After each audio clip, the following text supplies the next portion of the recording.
Thank you, Mr. Chairman. My questions are predominantly for the DLA. You said that you recognized the problem prior to the GAO examination. Is that correct? That is correct. When did you first recognize the problem?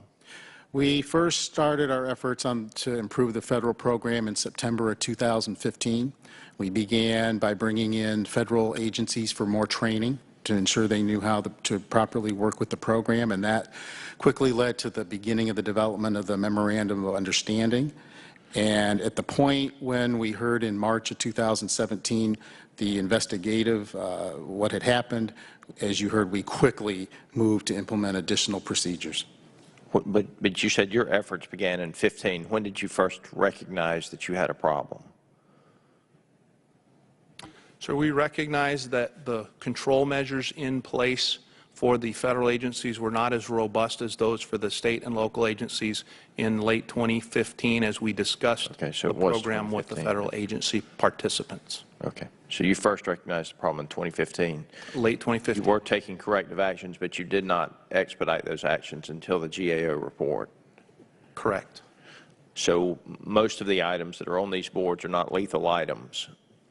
Would the controls have been different if they had been firearms or a lethal item?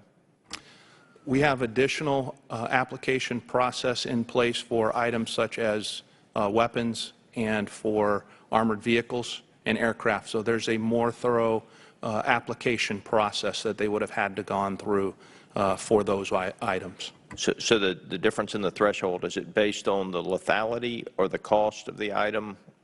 What leads to the additional measures? When we did our risk analysis, internally we determined in conjunction with guidance from the White House Committee and the White House Review Permanent Working Group that extra controls were in place. We've always had extra controls in place for weapons and armored vehicles and aircraft. So it's based on the type of equipment and the potential use of that equipment. Okay. And so it would be potentially somebody used something fake to obtain something from the government and then turn around and sell it on eBay or at a pawn shop or something along those lines. Do we have any idea what happened to the items or the value of the items? The items from the GAO report, sir?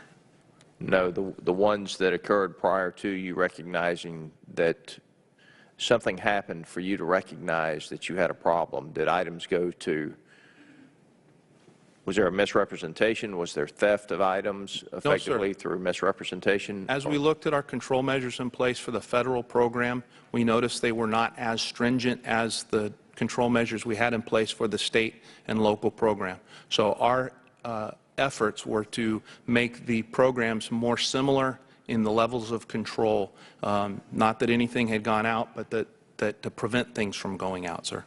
So, but you do not believe that anybody misrepresented something to obtain something for free or at a discount from the federal government and then turn around and sell it for a profit?